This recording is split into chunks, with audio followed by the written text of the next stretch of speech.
राधे राधे बच्चों। For constructive and destructive interference. पहले तो इंटरफेरेंस समझिए क्या होता है। अगर दो सोर्स हैं, अगर यहाँ से लाइट जा रही है, ठीक है, तो यहाँ से लाइट यहाँ पे जाएगी, यहाँ पे एक लाइट जाएगी, ठीक है, क्योंकि वेव ऑप्टिक्स में आप पढ़ रहे हैं तो लाइट यहाँ पे वेव फॉर्म में है, मान लीजिए ऐसे गई, ठीक, तो कहीं कहीं क्या होगा, ये मान लीजिए ऐसे वेव है, ऐसे वेव है, तो दोनों जुड़ के कहीं पे एम्पलीट्यूड ज्यादा करेंगे और कहीं पे जीरो करेंगे। जो ये जीरो होती है इसको बोलते हैं, जहाँ पे मैक्सिमम होती है उसको बोलते हैं कंस्ट्रक्टिव इंटरफेरेंस, और जहाँ मिनिमम होती है उसे बोलते हैं, जहाँ पे जीरो हो गई यानी मिनिमम हो गई उसको बोलते हैं डिस्ट्रक्टिव। कभी कभी इसको मैक्सिमा और मिनिमा के नाम से भी पूछा जाता है। ठीक, हम इस मैथमेटिकली कंडीशन ऑब्टेन करेंगे कि कहाँ पे मैक्सिमम और कहाँ पे मिनिमम। तो यानी इसके डबल स्लिट एक्सपेरिमेंट में ये था कि अगर एक सोर्स लोगे, उस सोर्स से दो स्लिट बनाया होगा आपने, S1 और S2, देखा होगा, पढ़ा होगा, ये बात भी आपने कभी ना कभी दी, और दोनों स्लिट की वेरी स्मॉल स्लिट। ठीक है, ध्यान रखिएगा कोहेरेंट सोर्स का होना जरूरी है बच्चों। देखिए वेव की कई सारी फेनोमेनन होती हैं, जैसे डिफ्रैक्शन हो गया, इंटरफेरेंस हो गया, बीट्स हो गया, तो ये सब कुछ ना, एक वेव की जो इक्वेशन आप लिखते हो बच्चों, अगर मैं जनरल इक्वेशन लिखूं तो प्लस माइनस के एक्स प्लस माइनस फाइव, ये लिखते हो। अब इसमें अलग अलग चीजें हो सकती है, जैसे ओमेगा है, फ्रीक्वेंसी से रिलेटेड है, ए वेवलेंथ से रिलेटेड है, फेज से रिलेटेड है। तो अगर आप गौर से देखो तो अगर अलग अलग चीजें आपको दी हुई है बच्चों, तो मान लीजिए फ्रीक्वेंसी सेम हुई और दोनों वेव जुड़ी तब कुछ और होगा। मान लीजिए एम्पलीट्यूड सेम हुई, दोनों वेव जुड़ी तो कुछ और होगा। फेज सेम हुई, दोनों वेव जुड़ी तो कुछ और होगा। हम यहाँ पे क्या करने वाले हैं, हम लोग कोहेरेंट सोर्सेज वो सोर्सेज होती है जिनकी फ्रीक्वेंसी सेम होती है। अच्छा, अगर अलग अलग दो मतलब अगर डिस्टिंक्ट सोर्सेज हैं तो वो कभी कोहेरेंट नहीं हो सकती। सेम सोर्स फ्रीक्वेंसी जो होती है वो सोर्स की प्रॉपर्टी होती है। किसकी बच्चों? सोर्स की। अगर आपने सोर्स बदल दिया, जैसे दो बल्ब लिया आपने, बिल्कुल सेम खरीदा, तब भी दोनों की फ्रीक्वेंसी डिफरेंट होगी। तो हमने क्या किया, एक बल्ब ले लिया, एक सोर्स ले लिया और उसको मान लीजिए ढक दिया, और यहाँ पे दो हमने होल कर लिए। ठीक, तो वो दोनों, क्योंकि लाइट जो आएगी वो एक ही सोर्स से आएगी, और हमें कैसा लगेगा कि भैया कोई इधर मान लीजिए ऑब्जर्वर खड़ा है तो उसको ये लगेगा कि दो जगह से लाइट आ रही है, लेकिन ओरिजिनल सोर्स तो एक ही है ना। तो इसी को बच्चों हम लोग क्या बोलते थे, कोहेरेंट सोर्सेज। ठीक है, तो कोहेरेंट सोर्सेज के से हम लोग इसको सॉल्व करने वाले हैं। ठीक है, तो कोहेरेंट सोर्सेज क्या होती है, सबको समझ में आ रहा है बच्चों? ठीक है, ध्यान दीजिएगा थोड़ा सा।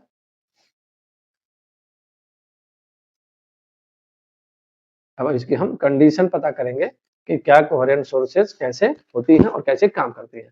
तो इसके लिए हमें जाहिर सी बात है कि दो वेव हमें कंसीडर करना पड़ेगा बच्चों। तो हमने क्या किया, let two waves of same frequency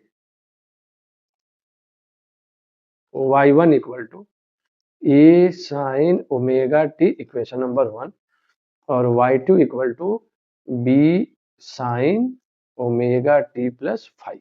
यह फेज हमने अलग रखा ताकि हम इसको सॉल्व कर सकें। ठीक बात। अब अगर इन दोनों को, अगर हम लोग इसके तो रिजल्टेंट निकालें, मतलब दो वेव का सुपरपोजिशन होगा। अगर दो वेव का सुपरपोजिशन होगा, अगर हम इसे कैलकुलेट, ठीक है बच्चों, चलिए हमने दो वेव कंसीडर कर लिए, अब इनका सुपरपोजिशन करना है। सुपरपोजिशन का मतलब होता है वेव में जोड़ना। ठीक, तो अगर मैं रिजल्टेंट वेव कहूँ कि y है और इसको लिखूं y1 प्लस y2, तो चलिए y1 की वैल्यू है बच्चों a साइन ओमेगा टी, बहुत ध्यान से देखिएगा, और b की वैल्यू है, y2 की वैल्यू है sign omega t plus five. क्या ये बात क्लियर है सबको? तो देखिएगा जरा, y इक्वल टू, चूंकि रिजल्टेंट वेव निकाल, जोड़ने के बाद जो वेव आई वो क्या बनेगी उसकी इक्वेशन फाइंड कर रहे हैं बच्चों हम लोग। तो देखिएगा ये लिखा है a sine omega t plus b, और ये देखिए साइन ए प्लस बी का फार्मूला आप लगाओगे अगर, तो sine a cos b plus cos a sine b. ठीक, तो ये देखिए a sine omega t plus b sine omega t cos five plus b cos omega t into sine five. अब ध्यान से देखिएगा बच्चों, साइन ओमेगा टी, और यहाँ से है b cos omega t sine five. ध्यान दीजिएगा जरा, मैं क्या कर रहा हूँ, a plus b cos five equal to, इसमें से मैंने बाहर ले लिया साइन ओमेगा टी, इन दोनों में से। ठीक है, और ये देखिएगा b cos b sine five, ध्यान दीजिएगा बच्चों, मैं इसको फिर से लिख रहा हूँ एक बार, बी साइन फाइव, और इसके बाहर मैंने लिख लिया, केवल अरेंज किया बच्चों, कॉस ओमेगा टी। ठीक है, अब मैंने कहा कि put a plus b cos five equal to, resultant एक कांस्टेंट है आर, और इसको हमने मान लिया कॉस थीटा, और एंड मैंने कहा कि बी साइन फाइव, इसको हमने मान लिया आर साइन थीटा। ठीक बात।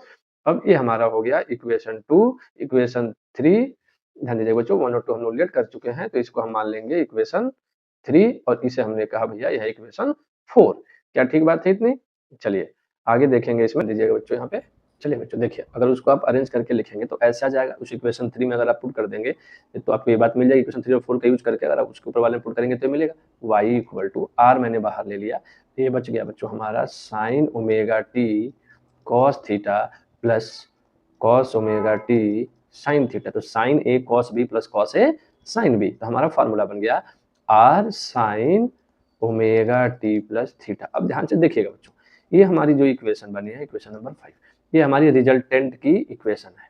अब इस रिजल्टेंट में थीटा तो हमको जो कैलकुलेट करना होगा हमें मिल जाएगा, और अगर मुझे आर हमें पता ही नहीं है तो मैंने क्या किया बच्चों, आर रिजल्टेंट एम्पलीट्यूड है। अब वो क्या हुआ कैसे पता, ठीक भाई, जहां एम्पलीट्यूड पे तो सारा खेल है बच्चों। एम्पलीट्यूड जहां पे जुड़ के ज्यादा हो जाएगा उसको हम कंस्ट्रक्टिव इंटरफेरेंस बोलते हैं, और जहां पे मिनिमम हो जाएगा डिस्ट्रक्टिव। तो पहले तो मुझे एम्पलीट्यूड कैलकुलेट करना पड़ेगा, तो मैंने क्या किया, स्क्वायरिंग एंड एडिंग इक्वेशन 3 और 4।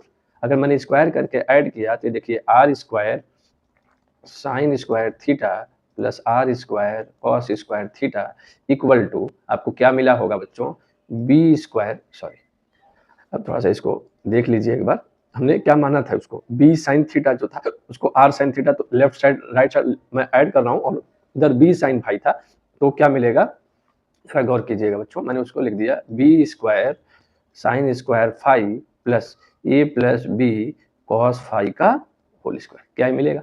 अब मैं इसको ओपन कर रहा हूँ बच्चों, b square sine square phi plus a square plus b square plus 2ab cos phi.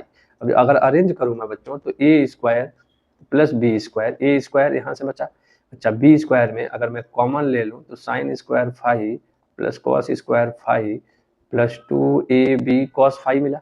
तो यहाँ से आप देखिएगा ए स्क्वायर बी स्क्वायर, ये 1 हो गया बच्चों, तो ये मिल गया 2ab कॉस फाई। ये मिला क्या, इधर देखिए ये भी 1 हो गया, तो ये आर स्क्वायर हो गया, आर स्क्वायर हो गया, आर स्क्वायर हो गया, तो ये आपको रिजल्टेंट ए मिला। तो आर की वैल्यू कितनी मिलेगी, a square plus b square plus 2ab cos phi under root के अंदर। तो अगर मुझे रिजल्टेंट एम्पलीट्यूड निकालना हो, दो वेव दी हुई हो और मुझसे एक कहे कि दो वेव दी हुई हैं और आपसे ये कहे बच्चों कि आप जो है इसका रिजल्टेंट निकालिए, तो आप कैसे निकालेंगे, एक वेव के एम्पलीट्यूड का स्क्वायर दूसरे वेव का स्क्वायर प्लस 2ab और जो दोनों वेव के बीच का फेज डिफरेंस होगा उसका cos फाई। ये आपका इक्वेशन नंबर 6 है। अब महत्वपूर्ण बात यह है कि इंटेंसिटी, जैसे दो वेव जब जुड़ती है बच्चों तो बात आती है इंटेंसिटी की, ठीक है। तो हम एक बात जानते हैं बच्चों, यहाँ से हम नेक्स्ट चलते हैं आगे देखते हैं। हम इंटेंसिटी हम जानते हैं कि जो इंटेंसिटी होती है, आप एक फार्मूले की तरह इसको याद रखेंगे, इंटेंसिटी जो होती है डायरेक्टली प्रोपोर्शनल टू एम्पलीट्यूड का स्क्वायर होती है। तो अगर मैं कह रहा हूँ कि रिजल्टेंट इंटेंसिटी अगर आई है तो वो एम्पलीट्यूड यानी कि आर स्क्वायर कांस्टेंट के हो गया। उसी तरीके से पहले वेव की इंटेंसिटी के टाइम्स ए स्क्वायर हो जाएगी और दूसरे की इंटेंसिटी के टाइम्स बी स्क्वायर हो जाएगी। अगर मैं इसको पुट कर दूं बच्चों तो ये मिलेगा आई, अब ध्यान दीजिएगा, I1 plus I2 plus 2 root I1 I2 cos phi. अगर आप उस फार्मूले में ले जाकर इन सारी वैल्यूज को पुट कर देंगे इस वाले फार्मूले में, जो आपकी ये वाली आर स्क्वायर वाली जो इक्वेशन है ना, ये वाली 6 के ऊपर वाली, अगर आप इस वाली इक्वेशन में अगर इसको पुट कर देंगे इस वाली में, सारी जगह यहाँ पे रख दीजिए आई के, यहाँ I1 के, यहाँ I2 के, प्लस यहाँ पे जब ए बी है तो रूट में आ जाएगा, रूट I1 के रूट I2 के, तो सब के कट जाएगा और ये मिलेगा आपको फार्मूला। अब दो वेव के जुड़ के एम्पलीट्यूड मैक्सिमम होने का मतलब इंटेंसिटी का मैक्सिमम, मुझे इसको मैक्सिमम बनाना है। अगर मैक्सिमम आता है, देखिए पहली लाइट जो मैंने यूज कर ली उसकी इंटेंसिटी मैं बीच में तो चेंज कर नहीं सकता बच्चों, तो ये मैं नहीं करूंगा। तो मुझे अगर मैक्सिमम करना है, यानी कि मैं देख रहा हूं कि case first for constructive interference, यानी कि maxima for constructive interference cos phi equal to क्या हो जाना चाहिए, मैक्सिमम। और इसकी मैक्सिमम वैल्यू कितनी होगी, 1, और ये कितनी होगी cos 2n पाई। तो फाई इक्वल टू कितना, 2n पाई। क्या इतनी बात समझ में आ रही है सबको, हाँ या ना। तो अगर फाई की वैल्यू 2n पाएगी और n की वैल्यू आप 0 से शुरू कर सकते हैं, 0 1 2 3 करते जाइए। अच्छा, अब आप एक बात जानते हैं बच्चों कि पाथ डिफरेंस, एक फार्मूला होता है बच्चों, path difference equal to 2 pi by lambda, lambda upon 2 pi into phase difference, into phase difference. तो यहाँ पे आप देखिएगा lambda upon 2 pi delta x, ये है 2n पाई, तो ये कट गया, तो ये क्या मिला, n लेमडा। यानी कि अगर आपको कंस्ट्रक्टिव इंटरफेरेंस चाहिए तो पाथ डिफरेंस क्या होना चाहिए, 0 लेमडा पुट कर दीजिए n की वैल्यू, तो ये कंडीशन फॉर कंस्ट्रक्टिव इंटरफेरेंस हो गया। अगर मैं केस सेकंड कहूँ बच्चों, केस सेकंड में अगर मैं एक बात करूँ कि फॉर डिस्ट्रक्टिव इंटरफेरेंस, क्या ये बात समझ में आ रही है सबको? देखिएगा cos 1 वैल्यू, देखो केवल आप कह सकते हो भैया cos 0 की होती है, cos 0 2n पाई जनरल लेना पड़ेगा बच्चों। अब n की वैल्यू 0 डालो तो cos फाई 0 आएगा, cos की वैल्यू 1, n की वैल्यू 1 डालोगे 2 पाई आएगा, cos 2 पाई की वैल्यू 1। ये बात तो समझते हो? तो फॉर डिस्ट्रक्टिव इंटरफेरेंस अगर आप इसको ध्यान से देखेंगे बच्चों, तो ये लिखा है destructive interference cos phi equal to क्या होना चाहिए? मिनिमम, और मिनिमम कितना होता है? -1। तो ये कितने की वैल्यू हो जाएगी? cos phi equal to cos 2n+1 into pi by 2। भाई cos हमें क्या हो जाना चाहिए? मिनिमम हो जाए। cos की मिनिमम वैल्यू कितनी हो जाएगी? cos की मिनिमम वैल्यू -1 हो जाएगी। और वो कितने की? अगर n की वैल्यू आप 0 डालोगे, नहीं, ये बात तो नहीं बनने वाली है यहाँ पे। cos की वैल्यू मिनिमम चाहिए मुझे, हाँ या ना? तो cos की मिनिमम वैल्यू कितनी होगी बच्चों? 2n+1 इंटू पाई, 2n+1 इंटू पाई, हमें ऑड में चलना पड़ेगा ना। तो यहाँ से फाई इक्वल टू हो जाएगी 2n+1 इंटू पाई। अगर आप इस पे चलोगे तो देखो n की वैल्यू 0 डालो तो पाई मिलेगा, cos पाई की वैल्यू -1, तो n बराबर 0 1 2 3 से काम कर सकते हो, ठीक है। और फिर ठीक यही है, पाथ डिफरेंस इक्वल टू अगर आप लगाओगे तो मिलेगा lambda upon 2 pi into 2n+1 into पाई, तो पाई से पाई कैंसिल, तो डेल्टा x मिल गया लेमडा बाई 2 2n+1, हाँ या ना? तो ये हमारी कंडीशन हो गई डिस्ट्रक्टिव की, ये कंडीशन हो गई, यानी इसको हम बोल सकते हैं मैक्सिमा की कंडीशन बच्चों, और इसको बोल सकते हैं हम मिनिमा की कंडीशन। ठीक बात है, ये याद रखिएगा, ये बहुत जरूरी चीज है, ठीक है। आई मैक्स की वैल्यू अगर डायरेक्ट कभी कभी न्यूमेरिकल पूछता है बच्चों, इस पे क्या चीज? न्यूमेरिकल पूछता है, ठीक है बच्चों। तो कभी कभी इस पे न्यूमेरिकल भी आता है, लेकिन फिर भी हम एक बार इसको और समझाते हैं आपको। देखिए हुआ क्या है यहाँ पे, हमें कंडीशन और कंडीशन पता करनी है कंस्ट्रक्टिव और डिस्ट्रक्टिव इंटरफेरेंस की। कहने का मतलब बच्चों कि दो वेव आपस में जब जुड़ेंगी तो उनका एम्पलीट्यूड मैक्सिमम होता है कभी, और कभी जीरो हो जाता है, यानी एक दूसरे को कैंसिल कर देती है। तो जब मैक्सिमम होता है तो उसी को बोलते हैं हम लोग कंस्ट्रक्टिव इंटरफेरेंस, और जब मिनिमम होता है तो उसे बोलते हैं हम लोग डिस्ट्रक्टिव इंटरफेरेंस, ठीक है। यानी दो वेव का जुड़ना जरूरी है, ठीक। अच्छा, जो दोनों वेव लोगे कोहेरेंट सोर्सेज से लोगे, कोहेरेंट सोर्सेज का मतलब फ्रीक्वेंसी सेम होनी चाहिए, हाँ बिल्कुल, ये कंडीशन है बच्चों, ये कंपलसरी है कि आपको कोहेरेंट सोर्स लेना पड़ेगा, उसी से जो वेव निकलेगी उन्हीं का इंटरफेरेंस, उन्हीं से जो वेव निकलेगी जब वो जुड़ेंगी तो उसका नाम होता है इंटरफेरेंस होना, उस फेनोमेनन का नाम है इंटरफेरेंस होना। समझ में आ रही है बात? एनर्जी डिस्ट्रीब्यूशन भी होता है, इंटरफेरेंस जनरली एनर्जी डिस्ट्रीब्यूशन पे बेस्ड है, ठीक है, ये याद रखिएगा। तो चलिए हमने दो वेव कंसीडर कर लिया बच्चों, y1 और ये देखिए y1 और y2, ठीक बात है। अब इनको जोड़ना है, दो वेव जोड़ना है, सिंपली हमने एडिशन किया है मैथमेटिकली, ठीक। दोनों को ऐड करके हम यहाँ तक पहुंच गए। जब रिजल्टेंट हमने निकाला तो रिजल्टेंट वेव जो आ गई वो हमको साइन में मिल गई, एक जगह मिल गई, ठीक बात। अब यहाँ से दो बातें हैं बच्चों, यहाँ से क्या कहता है कि r equal to sine omega t plus theta. तो अगर इसमें एम्पलीट्यूड, अभी हमने क्या बोला, एम्पलीट्यूड का ही तो मैक्सिमम मिनिमम चेक करना है। अगर मैक्सिमम हुई तो हम बोलेंगे कंस्ट्रक्टिव इंटरफेरेंस हुआ, और मिनिमम हुई तो क्या बोलेंगे? डिस्ट्रक्टिव इंटरफेरेंस हुआ, ठीक बात है इतनी। तो इसलिए मुझे आर कैलकुलेट करना है। तो जो पीछे तीन इक्वेशन 3 और 4 हमने लेट किया था बच्चों, उसको हमने क्या किया, इक्वेशन 3 और 4 जो हमने पीछे लेट किया हुआ था, उस दोनों को हमने स्क्वायरिंग करके ऐड कर दिया, तो इस कंडीशन पे पहुंच गए। अच्छा, एक फार्मूला है जो हम पहले से जानते हैं, आप नहीं जानते तो याद कर लीजिए, intensity directly proportional to amplitude का स्क्वायर हुआ। तो अगर मैं कहूँ रिजल्टेंट की इंटेंसिटी आई है तो मैंने के आर स्क्वायर मान लिया। अगर मैं ये कहूँ कि पहले वेव की इंटेंसिटी अगर I1 है तो वो I1 हो गया, के I1 हो गया, के ए स्क्वायर हो गया, क्या ठीक बात है इतनी, ठीक है। और I2 दूसरे वेव के लिए हो गई, क्लियर है सबको बात। अब मैंने सारी इक्वेशन में ले जाके पुट कर दी तो मुझे यहाँ तक ये इक्वेशन ऑब्टेन हो गई बच्चों। क्या ये बात समझ में आ रही है? इक्वेशन 6 में मैं पुट कर दिया या उस 6 के ऊपर वाले में, ठीक। तो ये हमारा इक्वेशन नंबर 7 हमें ऑब्टेन हो गई, क्या ठीक बात है इतनी सबको, ठीक। अब मुझे इसी इंटेंसिटी को मैक्सिमम और मिनिमम करना है बच्चों, ठीक बात है, इसी इंटेंसिटी को मुझे मैक्सिमम और मिनिमम करना है। तो मैंने कहा कि फॉर कंस्ट्रक्टिव इंटरफेरेंस, अच्छा देखिए I1 I2 जब एक बार आपने वेव भेज दिया तो उसको बीच में तो चेंज कर नहीं सकते, लेकिन हम दोनों को उसके एंगल को चेंज कर सकते हैं। जैसे मान लीजिए मेरे पास ये दो सोर्स हो गए, मान लीजिए मेरे पास ये दो सोर्स हो गए बच्चों, तो इन दो सोर्स को मैंने इनसे कुछ चीज अगर रे भेजी तो बीच में मेरे पास यही अवेलेबल है, इसकी इंटेंसिटी जो इससे निकलेगी रे वो तो हम फिक्स कर सकते हैं। लेकिन अगर मैं एंगल चेंज कर दूं तो अब ऐसे समझिए, दो टॉर्च लिया आपने, अगर एक जगह किसी कॉर्नर में आपने फोकस किया दोनों को तो वहां पे ज्यादा ब्राइटनेस दिखेगी, अगर मैंने दोनों को ऐसे कर दिया तो उस कॉर्नर में ब्राइटनेस नहीं दिखेगी, ठीक वैसे ही बात हो रही है यहाँ पे। तो cos फाई इक्वल टू मुझे मैक्सिमम करना है, क्योंकि एंगल चेंज करना आसान है। cos फाई को अगर मैक्सिमम करना है तो मैंने कहा भैया मैक्सिमम वैल्यू cos फाई की 1 होती है, ठीक है। तो ये cos 2n पाई की वैल्यू होगी, n की वैल्यू 0 डालते जाइए, आपको फाई की वैल्यूज मिलती चली जाएंगी। अच्छा, पाथ डिफरेंस क्यों कैलकुलेट किया, ये बात समझ में आनी चाहिए।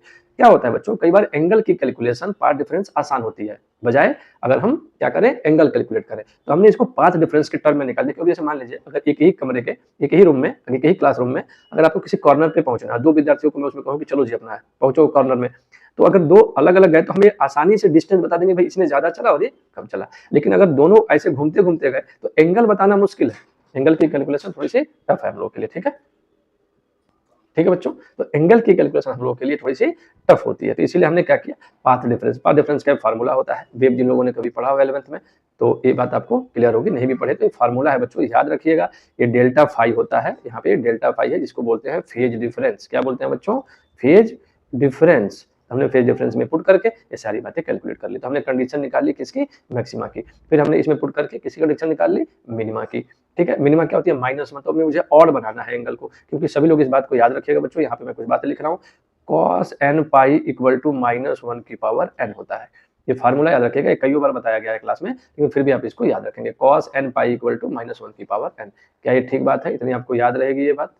ठीक है, तो ये सभी लोग थोड़ा सा ध्यान दीजिएगा कि क्या करना है इसमें, cos n पाई है, ठीक है, n इवन है तो हमको ये वैल्यू मिल जाएगी +1 में, और अगर n ऑड है तो हमें वैल्यू मिल जाएगी -1 में। तो ये मैंने कंडीशन पता कर ली बच्चों, ठीक बात है। चलिए अब इसके बाद थोड़ा सा न्यूमेरिकल के हिसाब से इस पूरे फार्मूले को हम देखना चाहेंगे कि इस पे किस तरीके से सवाल बोर्ड में आता है। आपसे कभी कभी ये कहता है, अगर मैं ये कहूँ कि इफ I1 बराबर I2 बराबर I0 है, जरा ध्यान दीजिएगा, तो रिजल्टेंट I क्या हो जाएगा, I0 plus I0 plus 2I0 into I0 cos phi. ध्यान दीजिएगा बच्चों, इसको मोस्ट इंपॉर्टेंट बात है आपके बोर्ड के हिसाब से, ठीक है ना, गौर से देखिएगा क्या कर रहा हूँ मैं। तो ये हो जाएगा 2I0 और यहाँ से देखिए रूट में से एक I0 बाहर आ जाएगा, ये बनेगा cos फाई। तो ये हो जाएगा 2 टाइम्स 2I0 बाहर अगर मैं ले लूँ बच्चों तो बचेगा 1 प्लस cos फाई। और मैथ वाले बच्चे समझ गए होंगे कि cos के साथ जब भी 1 आता है मुझे उस 1 को हटाने के बारे में सोच लेना चाहिए। तो cos half of the angle का फार्मूला मैंने यूज कर लिया बच्चों, ये मिल गया 4I0 cos square phi by 2। तो कभी कभार बच्चों आपको ये सीधे सीधे ये कहता है कि आप इसको प्रूफ करो, इसको आपको कहता है कि प्रूफ करो, एक बेहद इंपॉर्टेंट डेरिवेशन है। ठीक, अच्छा एक बात और ध्यान रखिएगा, कभी कभी 1 नंबर का न्यूमेरिकल आता है आई मैक्स अपॉन आई मिन, तो देखिएगा दोनों वेव के एम्पलीट्यूड का स्क्वायर अपॉन दोनों वेव के डिफरेंस का स्क्वायर, ये मैक्सिमम इंटेंसिटी और मिनिमम इंटेंसिटी का रेशियो होता है। ठीक है, ध्यान रखिएगा, जरूरी नहीं है कि वेव आपको गिवन हो बच्चों, गिवन अगर होगा वेव, कई बार वेव गिवन होगी, वेव की इक्वेशन जो हमने इक्वेशन 1 और 2 मानी थी वो कई बार गिवन होगी, नहीं गिवन होगी तो आप यही मान लीजिएगा, अगर गिवन हुई तो हमको उसी कंडीशन पे इसको डिराइव करना होगा। आप एक बार ध्यान से सुनिए इस बात को, मैं यहाँ पे एक काम किया हूँ, आप हमेशा यहीं आके फंसोगे। मान लीजिए कि दोनों वेव अलग अलग दे दी उसने, फिर क्या करोगे आप, फिर क्या करो, मान लीजिए cos ओमेगा टी और cos omega t plus phi हो गया, तब अब दोनों डिफरेंट देने की कोशिश नहीं करेगा, दोनों आपको सेम ही देगा। मान लीजिए cos ओमेगा टी, आप इसी को होमवर्क में करके देखिएगा, cos ओमेगा टी और cos कर दिया साइन की जगह, फिर क्या आपको ऐसे ही करना है बच्चों, बिल्कुल सिमिलरली। ध्यान रखिए क्या किया, cos a प्लस बी का फार्मूला लगेगा। अब ध्यान रखना, मुझे जो कन्वर्ट करना है ओमेगा टी वाले को मुझे कुछ नहीं करना होगा, जो मुझे फाई वाला है वो ऐसे ऐसे बटेगा, जब आप अगर cos में भी करोगे फिर उसको आपको कुछ मानना होगा। पहली बात तो इस तरह का एक सवाल हो सकता है, ठीक है, क्या बोला समझ में आया, cos ओमेगा टी में दे सकता है, तो क्या करोगे, cos ओमेगा टी वाले में cos a प्लस बी का फार्मूला लगाओगे। ध्यान रखना ओमेगा टी वाले को कुछ नहीं मानना है, इसको ऐसे रहने देना है, जो फाई वाला होगा उसको आप कुछ और पुट करके और उसको cos a प्लस बी या cos a माइनस बी के फार्मूले में कन्वर्ट करोगे, जैसे इसको किया गया। फिर r निकालोगे वैसे ही जैसे मैंने एक किया, r जब निकल जाएगा फिर उसको मैक्सिमम मिनिमम करने की कोशिश करोगे। ध्यान रखना, अगर अपने मन से उसने वेव दे दिया तो सवाल टफ हो जाता है बच्चों। ठीक, तो कुछ सवाल जो है जो इंपॉर्टेंट क्वेश्चन है, मैं आपको 2 क्वेश्चन लिख रहा हूँ बच्चों, ध्यान से देखिएगा। पहला ए है कि y1 equal to a cos omega t और y2 equal to b cos omega t plus phi, ये मोस्ट इंपॉर्टेंट क्वेश्चंस हैं, आप इसको जरूर करके जाएंगे बच्चों, 100% उम्मीद होती है कि इस तरह के सवाल पूछेंगे। ठीक, दूसरा है, एक आपको मैंने ए बता दिया और दूसरी मैं आपको बता रहा हूँ y1 equal to a cos omega t और y2 इक्वल नहीं, y1 जो है आप कॉस में ना लेकर साइन में ही कर ले बच्चे, आपको दूसरा सवाल मैं साइन में ही दे दे रहा हूँ, साइन ओमेगा टी, और ये अभी भी यही रहेगा a sine omega t plus five. क्या ये बात क्लियर है? तो इसको लेके कंडीशन निकालिए, इसको लेके, इसमें क्या दिखा समझ में आ रहा है, एम्पलीट्यूड डिफरेंट है, इसमें एम्पलीट्यूड डिफरेंट है, इसमें एम्पलीट्यूड सेम है। ठीक, कभी कभी तीसरा सवाल ये बोलता है कि सेम इंटेंसिटी की वेव, तो अपने मन से कभी मानना होगा, जैसे मान लीजिए बोला आपसे कि सेम इंटेंसिटी की वेव जो है ओ हैं और उनका इंटरफेरेंस करना है। सेम इंटेंसिटी का मतलब सेम एम्पलीट्यूड ले लीजिएगा। क्या कर लीजिएगा? सेम एम्पलीट्यूड कर लीजिएगा, मतलब ये वाली इक्वेशन मान के। तो ये जरूर इसको ये बात कीजिएगा बच्चों, ध्यान रखिएगा। ये डेरिवेशन के नजरिए से आपको बात बताई जा रही है। इन्हीं में से कोई एक सवाल आपको जरूर मिलेगा, 100% ये होमवर्क है, आप इसको याद रखिएगा हर हाल में बच्चों। ठीक है, मैं उम्मीद करता हूँ यहाँ तक की सारी बातें आज के लेक्चर की समझ में आएंगी। मोस्ट इंपॉर्टेंट आपका ये वाला लेक्चर था। ठीक है, ध्यान से समझिएगा सभी लोग। राधे राधे बच्चों, आज के लिए बहुत बहुत आभार।